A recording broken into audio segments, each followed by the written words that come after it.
Hi hello friends, எல்லோரும் எப்படி இருக்கீங்க? நல்லா இருக்கீங்களா? இதுவரை என்னோடய சேனலை சப்ஸ்கிரைப் பண்ணால் ப்ளீஸ் சப்ஸ்கிரைப் பண்ணிக்கோங்க. பக்கத்தில் பெல் ஐக்கான் இருக்கும், அதையும் கிளிக் பண்ணிக்கோங்க. வாங்க சூப்பரான மட்டன் கிரேவி எப்படி செய்வதுன்னு பார்க்கலாம். இப்போ வீடியோக்குள்ளே போகலாம். மட்டன் கிரேவிக்கு தேவையான பொருள் என்னென்னு பார்க்கலாம். 1/2 கப் சின்ன வெங்காயம் எடுத்து வச்சுருக்கேன். இதை மிக்ஸி ஜாரில் மாற்றி நல்லா அரைச்சி எடுத்துக்கலாம். 1 ஸ்பூன் இஞ்சி பூண்டு பேஸ்ட், 1/2 ஸ்பூன் மிளகாய்த்தூள், தேவையான அளவு உப்பு, 1/2 கிலோ மட்டன் சுத்தம் பண்ணி வச்சுருக்கேன். மிளகுத்தூள் ஒரு 1/2 டேபிள் ஸ்பூன், 2 தக்காளி, 1 டேபிள் ஸ்பூன் மல்லித்தூள், 2 டேபிள் ஸ்பூன் கரம் மசாலா, ஒரு கொத்து கருவேப்பிலை. இப்போ வாங்க எப்படி செய்வதுன்னு பார்க்கலாம். இந்த ஸ்பூனில் 5 ஸ்பூன் எண்ணெய் ஊற்றிக்கிறேன்.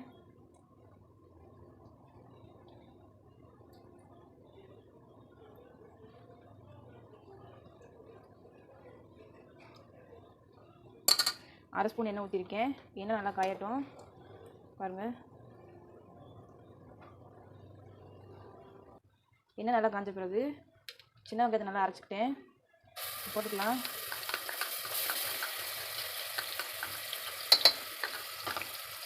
நல்லா வதக்கி விட்டுக்கலாம்.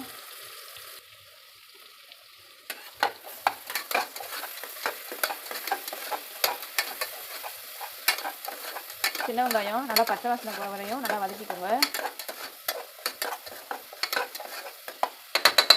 இப்போ பச்சை வாசனை போகிற வரையும் வெயிட் பண்ணலாம். சின்ன நல்லா பச்சை வாசனை போன பிறகு எடுத்து வச்சிருந்த கருவேப்பிலை சேர்த்துக்கோங்க. அதோட இஞ்சி பூண்டு பேஸ்ட்டு சேர்த்துக்கோங்க. சேர்த்து நல்லா கலந்து விட்டுக்கலாம். இஞ்சி பூண்டு பேஸ்ட்டு நல்லா பச்சை வாசனை போகிற வரையும் நல்லா வதக்கிக்கோங்க. இது பச்சை வாசனை போன பிறகு நறுக்கி வச்சிருந்த தக்காளி சேர்த்துக்கோங்க. சேர்த்து நல்லா கலந்து விட்டுக்கலாம்.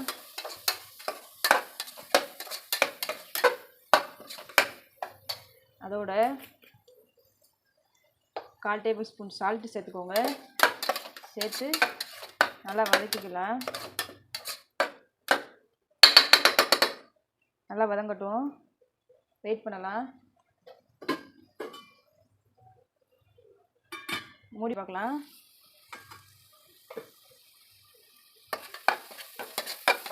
தக்காளி நல்லா மசிஞ்சிருச்சு.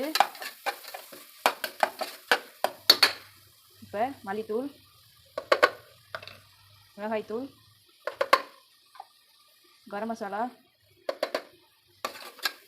நல்லா கலந்து விட்டுக்கோங்க. அடுப்பை சிம்மில் வச்சே கலந்துக்கோங்க, மசாலா எல்லாம் கரைஞ்சி போயிடும். அதை சேர்த்துக்கிறேன். அதோட இன்னும் கொஞ்சம் நான் தண்ணி சேர்த்துக்கிறேன். சேர்த்து நல்லா கலந்து விட்டுக்கிறேன்.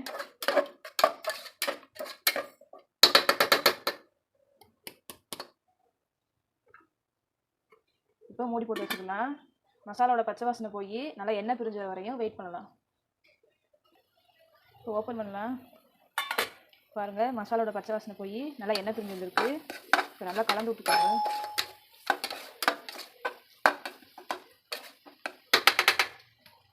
சுத்தம் பண்ணி வச்சுருந்தா கறியை சேர்த்துக்கோங்க.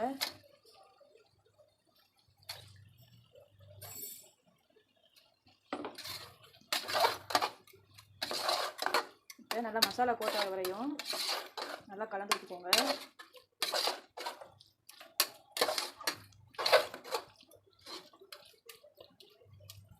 நல்லா கலந்து விட்ட பிறகு உங்களுக்கு கிரேவிக்கு எவ்வளோ தண்ணி வேணுமோ அந்தளவுக்கு தண்ணி ஊற்றிக்கோங்க.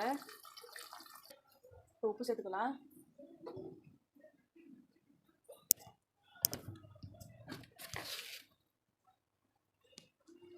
உங்களுக்கு தேவையான அளவு உப்பு சேர்த்துக்கோங்க. அதே மாதிரி உங்களுக்கு உரப்பு எவ்வளோ வேணுமோ அந்தளவுக்கு காரமாக சேர்த்துக்கோங்க, கூடவோ குறைக்கவோ. இப்போ நல்லா கலந்து விட்டாச்சு. இப்போ மூடி போட்டு கொதி வர வரையும் வெயிட் பண்ணலாம். பாருங்கள், இப்போ தான் கொதி வருது. நல்லா கலந்து விட்டுட்டு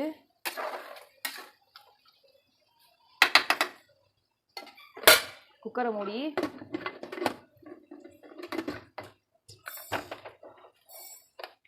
கையில் ஒரு விசில் விட்டுக்கோங்க. சிம்மில் 3 விசில் விட்டு எடுத்துக்கோங்க. மொத்தம் 4 விசில்.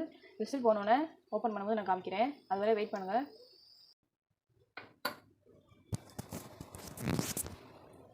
பாருங்கள், விசில் போயிடுச்சு. இப்போ ஓப்பன் பண்ணிடலாம்.